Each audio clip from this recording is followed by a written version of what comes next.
আজকে আপনাদের এখানে মা বোনেরা ওয়াজ শুনিনি, আমার ওয়াজ কি শোনে? ও বন্ধু, মা বোনদের জন্য আরেকটা গুরুত্বপূর্ণ মেসেজ দিয়ে যায়। মা বোনেরাও রাসূলকে কেমন করে ভালোবাসছেন বন্ধু। আমার নবী মদিনায় থাকা অবস্থায় 27টি যুদ্ধ করেছেন। এর মধ্যে বন্ধু সবচেয়ে বড় যুদ্ধ হলো উহুদের যুদ্ধ। কথা বলে না কেন? সবচেয়ে বড় যুদ্ধ হলো বন্ধু উহুদের যুদ্ধ। এই উহুদের ময়দানে বন্ধু ও হযরতে নুসাইবা রাদিয়াল্লাহু তাআলা আনহা শুনতে পাইলেন আমার নবী শেষ। এবার দৌড়ে ছুটলেন। ও বন্ধু, হযরতে নুসাইবা পাগলিনীর মতো নবীজির প্রেমে উহুদের ময়দানের দিকে দৌড়াচ্ছে। বন্ধু কিছু দূর যাওয়ার পরে হযরতে নুসাইবার কাছে খবর আসলো, রে নুসাইবা, আজ যা যুদ্ধের ময়দানে তো তোমার ভাই শহীদ হয়ে গেছে। ও বন্ধু, কতবার যে পড়েছি হাদিস খানা রে।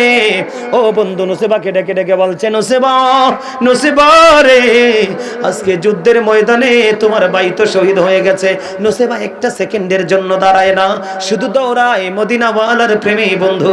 আরো কিছু দূর যাওয়ার পরে আরেকটা খবর আসলো, রে নুসাইবা, যুদ্ধের ময়দানে তোমার বাবা শহীদ হয়ে গেছে। বন্ধু নুসাইবা একটা সেকেন্ডের জন্য দাঁড়ায় না রে। ও বন্ধু দৌড়ায় শুধু মদিনাওয়ালার প্রেমে। আরো কিছু দূর যাওয়ার পরে নুসাইবার কাছে খবর আসলো, রে নুসাইবা, যুদ্ধের ময়দানে তোমার স্বামীও শহীদ হয়ে গেছে। বন্ধু একটার পর একটা নারীর জীবনে তিনটা পুরুষ সবচেয়ে গুরুত্বপূর্ণ।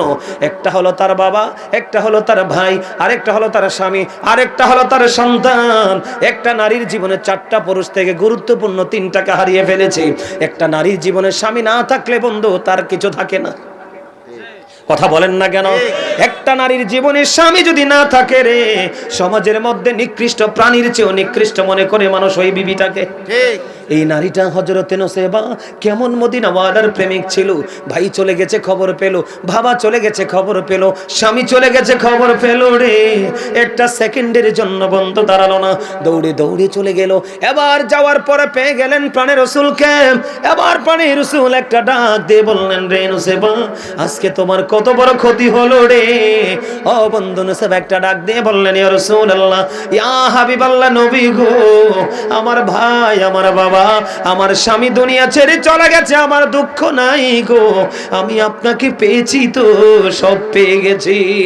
আল্লাহু আকবার। কে বুঝলেন? কি বুঝতে পারলেন বলেন? আমাদের সেই তুলনা আমাদের কলিজায় প্রেম আছে? আরে আপনাদের মিয়া আল্লাহ রাব্বুল আলামিন নারীদেরকে বলছে, তোমরা ওই জাহিলি যুগের নারীদের মতো ঘর থেকে বের হইয়া তোমরা কি করো না, অন্য বেগানা পুরুষকে তোমরা তোমাদের রূপ দেখাইও না। কি করো না? তার মানে তোমরা বেপরদায় চলিও না। ঠিক কিনা বলেন? আর যদি বের হতে হয় ঘর নিয়ে বের হও, তার মানে বোরকা পরে বের হও। আমাদের মা বোনেরা এখন এমন বোরকা পরে, আমরা পিছন দিয়ে কোনো পুরুষ তাকাইলে বুঝবে তার বডিতে কয় মন গোস্ত আছে। কথা বলেন না কেন? আপনার অঙ্গটাকে কিন্তু এটা গোপন রাখার কথা, পোশাকটায়, কিন্তু আপনি এমন ফিটিং বোরকা পরছেন মনে হয় আপনি জামা পরেছেন। নাউজুবিল্লাহ বলেন আরো জোরে। নারীরা পর্দা করবে বন্ধু, কেমন ভাবে পর্দা? মাথা থেকে পা পর্যন্ত তারা ঢেকে রাখতে হবে। বিশেষ কারণে মুখমণ্ডল, কি বিশেষ কোনো কারণে মুখমণ্ডল, হাতের তালু, পায়ের তালু দেখাতে পড়বে, অন্যথায় পুরো পা থেকে মাথা পর্যন্ত পুরো ঢেকে রাখা ফরজ। কারণ নারীরা হলো গোপন। ও বন্ধু, তারা ফুলদানির ফুলের মতো। নারীরা যখন পর্দা ছেড়ে বেপর্দায় যখন বের হয়ে আসে, আমার রাসূল বলল, তাদেরকে দেখে শয়তান উকি ঝুঁকি দেয়। ও কথা কয় না কেন? নারীরা যখন পর্দা ছাড়ে, কথা বলেন না কেন? পর্দা ছেড়ে যখন তারা পায়ে কি লাগায়, পেন্সিল শো লাগায়। কে লাগায়? পায়ে পেন্সিল শো লাগায়, ঠোঁটে বন্ধু লিপস্টিক লাগায়, কপালে টেপ দেয়, পায়ের মধ্যে আলতা লাগায়া যখন বন্ধু কোনো শপিং কমপ্লেক্সে যায়, কোনো গণমানুষের ভিড়ে যায়, কোনো কোলাহল পরিবেশে যায়, তখন কিন্তু তাদেরকে দেখলে একটা বেগানা পুরুষের মধ্যে নোংরামি তৈরি হয়। কথা বলেন না কেন? তখনই ওই নারীটা কুমন্ত্রণায় পড়ে। মনে রাখতে হবে, শয়তান নারীকে রশি হিসাবে ব্যবহার করে। কি হিসাবে? রশি হিসাবে ব্যবহার করে। ও বন্ধু, কোন নারী যদি বেপরদায় যায়, দেখবেন 3টা 4টা 5টার মাও আরেক পুরুষের সাথে ভাগ্যে যায়। কথা কয় না কেন? এটার জন্য দায়ী হলো 2টা কারণ। একটা হলো এই মোবাইলটা। আমার কথা কয় না কেন? আজকে ছেলে মেয়েকে অসভ্য বানাইছে মোবাইল, ছেলে মেয়ের চোখগুলো নষ্ট করে দিয়েছে এই মোবাইল, আল্লাহ আল্লাহ রসুলের প্রেম থেকে দূরে নিয়েছে এই মোবাইল। ও বন্ধু, একটা ছেলে সুন্দর ছিল, অসুন্দর করেছে এই মোবাইল। পৃথিবীর বুকে যদি কোনো বিষাক্ত সাপ আপনাকে কামড় দেয়, সবল মারে, বিষ নামানোর মেডিসিন কিন্তু পৃথিবীর বুকে আছে। যুবক, এই সাপের বীজ যদি কারো অঙ্গে ঢোকে রে, কিয়ামত পর্যন্ত এই বিষ নামবে কিনা আমি জানি না। কথা বলেন না কেন? নারীদের পর্দা, নারীদের পর্দাটা কেমন? নারীদের জন্য পর্দা করা ফরজ। আমার দিকে তাকান, আপনারা তো গ্রামে থাকেন, গ্রামে অনেকে কিন্তু কলা পাতা দিয়ে বেড়া দেয়, কেউ কিন্তু তরজার বেড়া দেয়, কেউ কিন্তু আবার একবারে ফাইনালি বেড়া দেয়, কেউ আবার দোতলায় থাই লাগায়। ও বন্ধু, ওই বাড়িতে নতুন ভর হেঁটে হেঁটে আসছে, ওই আপনার গৃহবধূ হাউস ওয়াইফ যিনি, তিনি আপনার দোতলার থাই ফাঁক করে বন্ধু কি করেছেন? ওই পুরুষের দিকে তাকিয়েছেন। বন্ধু, এইভাবেও তাকানো যাবে না, এইভাবে তাকালেও আপনার পর্দা হবে না। কারণ হাদিস শরীফের মধ্যে এসেছে বন্ধু, মাইমুনা সহ রাসূলের দরবারে উপস্থিত ছিলেন উম্মে মাকতুমের পুত্র আব্দুল্লাহ, ঠিক কিনা বলেন? রাসূলের কদমে আসতেছে, ঠিক কিনা বলেন? অন্ধ উম্মে মাকতুমের পুত্র আব্দুল্লাহ রাসূলের দিকে আসতেছে। রাসূল বললেন, তোমরা এখান থেকে প্রস্থান করো, চলে যাও, চলে যাও। এখন ওই নারীরা বলতেছে, ইয়া রাসূলুল্লাহ, ইয়া হাবিবাল্লাহ, ওই উম্মে মাকতুমের পুত্র আব্দুল্লাহ তো অন্ধ। আমার রাসূল বললেন, উম্মে মাকতুমের পুত্র অন্ধ, কিন্তু তুমি তো অন্ধ না। তার মানে পুরুষ তোমাকে দেখে না, কিন্তু তুমিও পুরুষকে দেখতে পারবা না। আজকে আমি আপনাদেরকে বলে দেই, আমি আমার মা বোনদেরকে বলে যাই, বন্ধু, আমার রাসূল অনেকগুলো অপশন দিয়েছে। আমার রাসূল বলেছেন, দুনিয়ার বুকে কোনো পুরুষ, কোন নারী পথ চলার ক্ষেত্রে চোখ যদি এমনি নিম্নগামী করতে পারে, কি করতে পারে? আমার কথা বলেন না? আমার সামনে চোখগুলো নিচু করেন না, একটু দেখি না। চলার ক্ষেত্রে আমরা কি করব? নিচের দিকে তাকিয়ে আসব, কারণ ওই দিকে তাকাবো না, ওই দিকে তাকাবে না। যদিও চোখের কাজ দেখা, আমরা ওই এলোমেলো তাকাবো না। কেন তাকাবো না? রাসূল বলেছেন, তোমার জীবন থেকে মৃত্যু পর্যন্ত চলার পথে যদি তোমার চোখ দুইটুকু যদি নিম্নগামী করে হাঁটতে পারো, আমি নবী কথা দিলাম, তোমার জান্নাতের জামিনদার আমি নিজে হয়ে গেলাম। কারণ আপনার চোখ দুইটাই কিন্তু সবচেয়ে বড় নষ্ট। আমার কথা কয় না? কিও যার আজকে চোখ দুটোর সাহায্যে মাহফিল এসেছে, তারা হলো বন্ধু প্রেমময় মুমিন। আর যারা এই চোখ দুইটার সাহায্যে মাহফিল বাদ দিয়া এমনি করে বৈশা রয়েছে, এই চোখ দুইটা কিন্তু বড় অসভ্য। আমার কথা কন না কেন? এই জন্য বলি, চোখের বিচার হবে, হাতের বিচার হবে, ও বন্ধু, সব কিছুর বিচার হবে।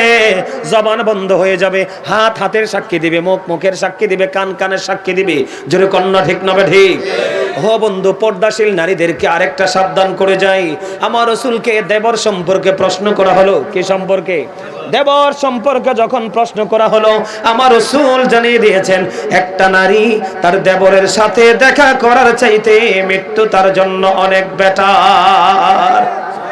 এখনকার বউরার তো বেশিরভাগ ননদের জামাই আর দেবরের লগে ভালো ভাব থাকে। কথা কয় না কেন? একটা নারী তার দেবরের সাথে দেখা করার চাইতে মৃত্যু অনেক বেটার। পর্দা করলে করার মতোই করতে হবে। মনো, কথা কওয়া যাইবে না, মুই শেষ কইরা দিতেছি।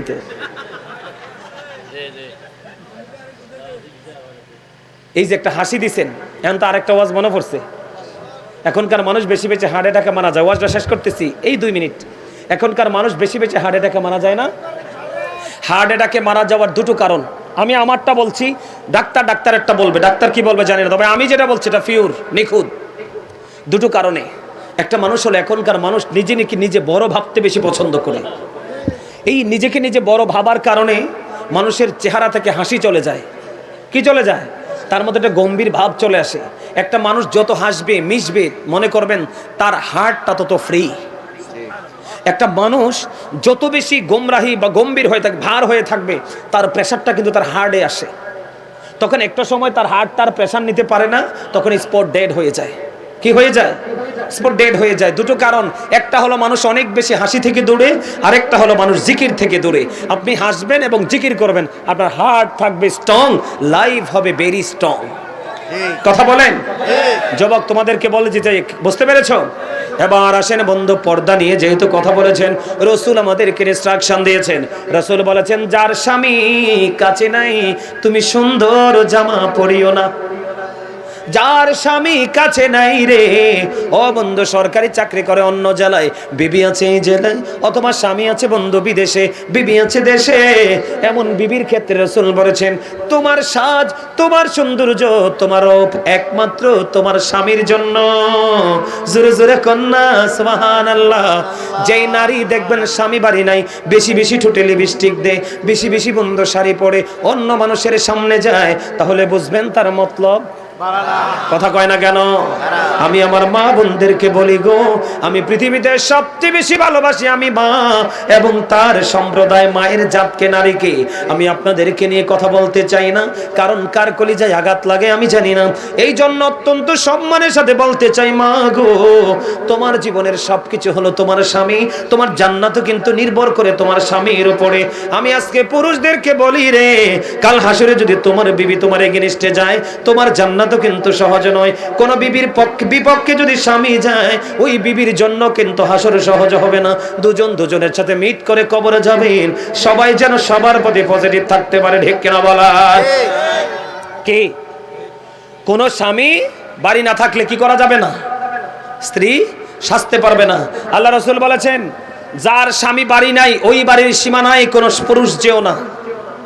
যেই পুরুষের সাথে ওই নারীর দেখা করা জায়েজ নেই। রাসূল বলেছেন তুমি শুধু তার স্বামী বাড়িতে নাই, ওই মহিলার বেডে, ধরেন এটা একটা বিছানা, কি এদিকে তাকান, এটা কি? আরো জোরে। আমাদের দেশে কিছু মোল্লাও আছে কিন্তু চোখ বালা না। শুধু যে সাধারণ মানুষ খারাপ এরকম না। তোমরা যারা আজকে প্যান্টটা পরেছো, জিন্স প্যান্ট, কথা বলবেন না। আবারও বলেছি, ডোন্ট স্মাইলিং এভরিবডি। দয়া করে কেউ হাসবেন না। যুবক আমি তোমাদেরকে বলি, তোমরা সিরিয়াসলি বিষয়টা নিবে। তোমাদের এখানে ম্যাক্সিমাম যুবকের পরনে জিন্স প্যান্ট আছে না নাই? আছে না নাই? যুবক রে, এই যে রাসূলের কথা অমান্য করা, এই যে আমরা কেমন করে অপরাধী হচ্ছে তোমাদেরকে বলে দিতে চাই। আল্লাহ কোরআনে বলেছেন, ইয়া বানি আদামা কদ আনজালনা আলাইকুম লিবাসান ইউয়ারি সাওআতিকুম ওয়ারিশান ওয়া লিবাসুত তাকওয়া যালিকা খায়র। হাফেজ সাহেব আসেনিও আছে। আল্লাহ রাব্বুল আলামিন বলে দিয়েছেন, আদম সন্তানকে আল্লাহ পোশাক দিয়েছে। আমি যে শুরুতে বলেছিলাম মনে আসেনি? আল্লাহ মানুষকে সুন্দর করে বানিয়েছে। সূরা 3, আল্লাহ মানুষকে মন মতো করে বানিয়েছে। সূরা ইনফিতর পারা হলো 30 নাম্বার। কথা বলেন না কেন? আল্লাহ মানুষকে সুন্দর করে বানাইছে। এই মানুষগুলোকে সুন্দর রাখার জন্য আল্লাহ পোশাক বরাদ্দ দিয়েছে। আমি আপনাদেরকে বলি, যেই পুরুষ এবং নারী বন্ধু উলঙ্গ থাকে, আপনি নারীর কাছে যেতে চাই না। পুরুষ মাঝে মাঝে ল্যাংটা ফকির দেখা যায় কিনা রাস্তায় রাস্তায়, এদেরকে কি দেখতে সুন্দর লাগেনি? না না না, ও বন্ধু আমাদেরকে যেমন সুন্দর লাগে তাদেরকে সুন্দর লাগে না। মানুষ এমনিতেই সুন্দর, আরো সুন্দর করে চালনা পোশাক দিয়ে। এই পোশাক পরার ক্ষেত্রে 3 শ্রেণীর পোশাক। একটা হলো তাকওয়ার পোশাক, আরেকটা হলো সাজের পোশাক, আরেকটা হলো বন্ধু লজ্জাস্থান ঢাকার পোশাক। কন্টিনিউয়াসলি যেটা নরমাল হোক বা যেটাই হোক, লজ্জাস্থান ঢাকার পোশাক। আমরা যখন স্থান ত্যাগ করে এক জায়গা থেকে আরেক জায়গায় সাজের পোশাক। এই দুইটার মধ্যে বন্ধু একটা পোশাক আছে যেটাকে বলা হয় লিবাসুত তাকওয়া যালিকা খায়র। আল্লাহর কাছে সবচেয়ে পছন্দের পোশাক হলো তাকওয়ার পোশাক। যুবক, এই তাকওয়ার পোশাক কোনটা তোমরা জানো না? আজকে আমি তোমাদেরকে বলে যাই, এই তাকওয়ার পোশাক পরা ঈমানদার পুরুষ প্রত্যেকটা পুরুষের জন্য ফরজ। কি? আল্লাহ যে পোশাকটা পছন্দ করে, এই পোশাকটা পরা প্রত্যেকটা ঈমানদার পুরুষের জন্য ফরজ, এবং এটা পুরুষের জন্য পরা ফরজ এবং পর্দা। এখন আসো যুবক বন্ধুরা, আমি তোমাদেরকে বলি, হুজুর এই পোশাকটা কেমন করে পরতে হবে? এদিকে তাকাও। এই দিক দিয়ে থাকবে, উপর দিয়ে থাকবে নাভি বরাবর অথবা নাভির উপরে, আর নিচের দিক দিয়ে থাকবে টাকনুর উপরে, হাঁটুর নিচে। ওই যে পায়ের দুই দিকে ছোট ছোট দুইটা গিট আছে কিনা, হাড্ডি আছে না, বাইর হয়ে রয়েছে না, এটা এই পর্যন্ত টাকনো, এটার উপরে থাকতে হবে। আমি শুরুতে এই জিন্স প্যান্টটার কথা কেন বললাম? কারণ হলো, ও বন্ধু, লুঙ্গি কিন্তু ছোট বড় করা যায়, ট্রাউজার কিন্তু ছোট বড় করা যায়। কথা বলেন না কেন? আমরা কিছু গ্যাবারিং কিছু প্যান্ট আছে, টান দিলে বলে টান দিলে লুজ হয়। ওই রকম কিছু পোশাক আছে যেইগুলোকে বড় ছোট করা যায়, কিন্তু জিন্স প্যান্টটা ঈমানদারের জন্য।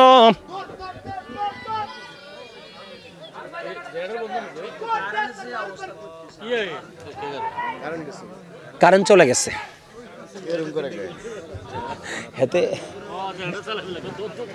হ্যাঁ আমি বুঝতে পারছি। আসক আসক আসক।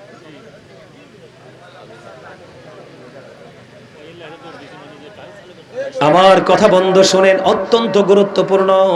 এই যে জিন্স প্যান্টটার কাছে কেন গেলাম, জিন্স প্যান্টটা এটা এমন একটা মুসলমানের জন্য অভিশপ্ত পোশাক, আপনি হাজার চেষ্টা করলেও এটাকে উপরে উঠাতে পারবেন না, কারণ এটা জন্মই হয়েছে ছোট্ট হয়ে।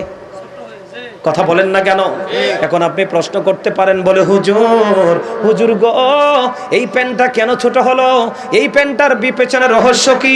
আমার দিকে তাকান। আমি বড় শুরু একটু আগে বলেছিলাম উইদ্দাত লিল কাফিরিন, আল্লাহ কাফিরদের জন্য বানাইছে জাহান্নাম।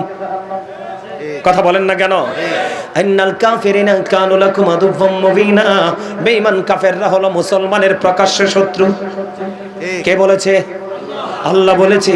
তাহলে এবার আপনি আমার দিকে তাকায়া দেখেন, যে আল্লাহ বলেছে বেঈমান তোমাদের শত্রু, ও মুসলমান আমার ভাই আমার বাবা গো, তোমরা কেন বেঈমান স্টাইলে পোশাক পরো? কথা বলেন না কেন? প্রশ্ন আসে কি আসে না? তোমরা কোন বেঈমান স্টাইলে কেন পোশাক পরো? তাদের জন্য বানাইছে জাহান্নাম। আর আমাদেরকে মিন করে আল্লাহ বলেছেন উইদ্দাতের মুত্তাকিন, মুত্তাকিনদের জন্য বরাদ্দ করেছে আমার আল্লাহ জান্নাত। এই যুবকেরা মন দিয়ে শোনো, আমি তোমাদেরকে কি বোঝাতে চাই? তাহলে পোশাকটা এদিক দিয়া নাভি বরাবর, উপর দিয়া নিচে দিয়া টাকনোর উপরে, এই কন্ডিশনে পোশাক পরা পুরুষের জন্য ফরদা এবং ফরজ। এত গুরুত্বপূর্ণ আমল তুমি ছেড়ে দিলে তোমার অবস্থা কেমন হবে?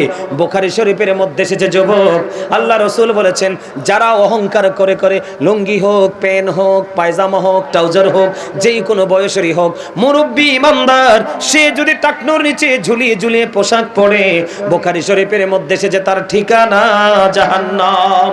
ও যুবক, সবচেয়ে বড় ভয়ঙ্কর খবর হলো আল্লাহ রাব্বুল আলামিন 3 শ্রেণীর মানুষকে কাল হাসরের ময়দানে দয়া করবে না, মায়া করবে না, তাদেরকে ক্ষমা করবে না। বলে হুজুর এই 3 শ্রেণীর মানুষগুলো কারা? এর মধ্যে একটা হলো যারা বন্ধু ব্যবসা করতে গিয়ে মিথ্যা কথা বলে কাস্টমার ঠকিয়ে টাকা আদায় করে। এর মধ্যে আরেকটা হলো সমাজে মানুষ যখন বিপদে পড়ে তাকে কোনো না কোনো ভাবে সাহায্য করে, কিন্তু সুযোগ পাইলেই তাকে খোঁটা দিয়ে দেয়।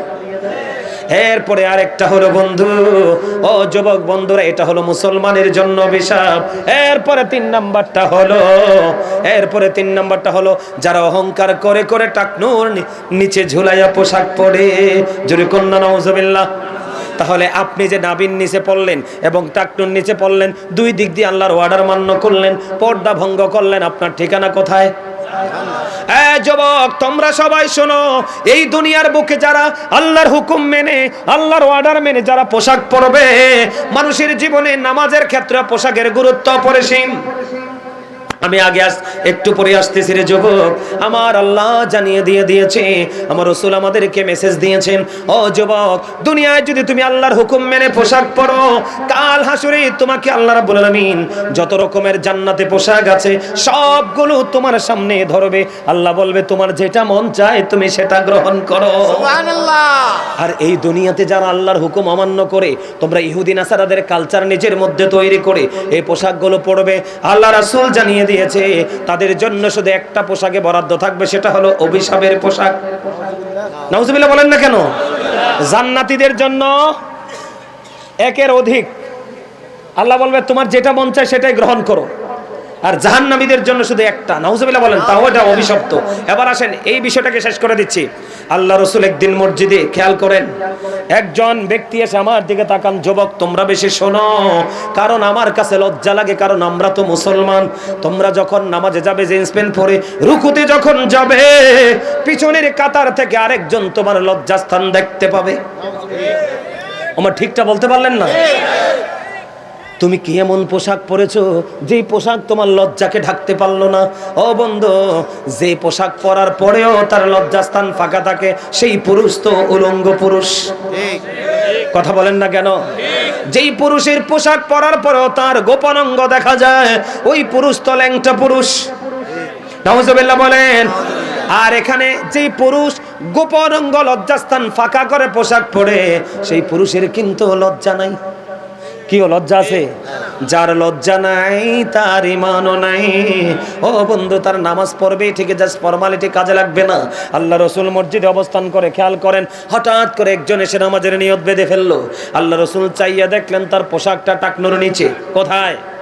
এবার রাসূল বললেন তুমি ওযু করে আসো। তিনি ওযু করতে গেলেন, ওযু করে এসে তিনি আবার নামাজের নিয়ত বাঁধলেন। আল্লাহর হাবিব বললেন তুমি ওযু করে আসো। তিনি আবার গেলেন ওযু করতে, ওযু করে এসে তিনি আবার তৃতীয়বার বন্ধ নামাজের নিয়ত বেঁধে ফেললেন। আমার রাসূল বললেন তুমি ওযু করে আসো। একবার নয়, দুইবার নয়, তিনবার তাকে রাসূল নামাজের নিয়ত বাঁধার পরে ওযুর জন্য পাঠিয়ে দিলেন। তারপরে রাসূলকে প্রশ্ন করা হলো, ইয়া রাসূলুল্লাহ, ইয়া হাবিবাল্লাহ, নবী গো, বারবার কেন তাকে বলছেন ওযু করার জন্য? এবার আমার রাসূল একটা ডাক দিয়ে বলল, সে যে পোশাক পরে আজকে নামাজ পড়তে এসেছে, এটা আল্লাহর হুকুমকে কি করেছে? ওভারটেক করেছে। কথা বলেন না কেন? আল্লাহর হুকুমকে অমান্য করেছে। সেই পোশাক পরে কিয়ামত পর্যন্ত নামাজ পড়তে পারবে, আল্লাহর দরবারে নামাজ কবুল হবে না। এই জন্য তোমরা নামাজ পড়ার পরেও হেদায়েত নাই, নামাজ ওয়াজ শোনার পরেও কলিজায় ঢোকে না। জোরে জোরে বলেন ঠিক না ঠিক? আরো জোরে। এই জিন্স প্যান্ট তোমাদেরকে নাপাক বানায়া দেয়। এখনকার ছেলেরা ম্যাক্সিমামে দাঁড়াইয়া প্রস্রাব করে। কথা বলেন না কেন? কারণ যে পোশাক পরেছে, এই পোশাকটা বন্ধু ছেলেদেরকে বসার ক্ষেত্রে প্রতিবন্ধকতা সৃষ্টি করে। ছেলেদের কষ্ট হয়, পোশাকটা ছোট, এই জন্য তারা দাঁড়াইয়া প্রস্রাব করে দেয়। রাতের আধারেও দেখি দাঁড়িয়ে প্রস্রাব করে দেয়। নাউজুবিল্লাহ বলেন। তাহলে এই পোশাক বর্জন করবেন তো? চেষ্টা করবেন তো? আমি কিন্তু কাউকে ওয়াদা করাচ্ছি না, কারণ আপনি কালকে ভেঙে ফেলবেন, মুনাফিক হয়ে যাবেন, আপনার উপরে ডাবল রিয়াকশন হবে। নাউজুবিল্লাহ বলেন। হ্যাঁ, আপনি প্যান্ট পরেন, সমস্যা কি? এখনকার দেখবেন আমাদের দেশে বিভিন্ন কোম্পানির ছেলেরা তোমরা দেখবা, বিভিন্ন কোম্পানিতে যারা জব করে তারা দেখবা ট্রাই পরে, ব্লেজার পরে, ইন করে পোশাক পরে। তোমরা দেখবা তাদের উপরটা নিচটা, প্যান্ট এবং ব্লেজার দুটো এক কালার হয়। দেখবা তোমরা তাদের পায়ে শু থাকে। এদের কালো হোক ছেলেটা, কিন্তু দেখলে চোখ জুড়িয়ে যায়, এত স্মার্ট দেখা যায়। তুমি এইভাবে পোশাক পরো, অসুবিধা কি? বলে হুজুর, আবার প্রশ্ন আসতে পারে যে হুজুর এই পোশাকটা কোত্থেকে আসলো? আমার দিকে তাকান, আমি মূলে যাই। এই পোশাকটা কোত্থেকে এসেছে এদিকে তাকান। আমরা মুসলমান, কিন্তু ব্রাশ করার কথা না। রাসূল বলেছেন আমার উম্মতের যদি কষ্ট না হতো তাহলে আমি অর্ডার করতাম প্রত্যেক নামাজের আগে যেন তারা মেসওয়াক করে। তাদের কষ্ট হবে এই জন্য আমি বলি নাই। আমাদের কিন্তু মেসওয়াক করার কথা। শোনেন, চট্টগ্রাম সিটিতে গেছি ওয়াজ করতে। তো উনি অনেক ভিআইপি একজন পার্সন, অনেক বড় অফিসিয়াল জব তিনি করেন। তো আমি যে সিটিতে আসছি তিনি জানে না মেসওয়াকের ফজিলত বলতেছি। এখন তিনি কি করলেন, রুমে ঢুকছে। রুমে ঢোকার পরে নাকি আমার ওয়াজের আওয়াজ তার কানে গেছে। বিশ্বাস করেন, ওই লোক তার অফিসের পোশাক পরেই খোঁজ করে করে আমার ওয়াজে চলে আসছে। তো ওই দিন আবার আমি নামাজের ওয়াজ করছিলাম, নামাজের সাথে মেসওয়াক যুক্ত না। তো ওয়াজ যখন করতেছি, ওয়াজ শেষে আবার উনি স্টেজে চলে আসেন, এসে বললেন হুজুর আপনার ওয়াজ থেকে আমি একটা প্রমাণ পাইছি। আমি কই কি?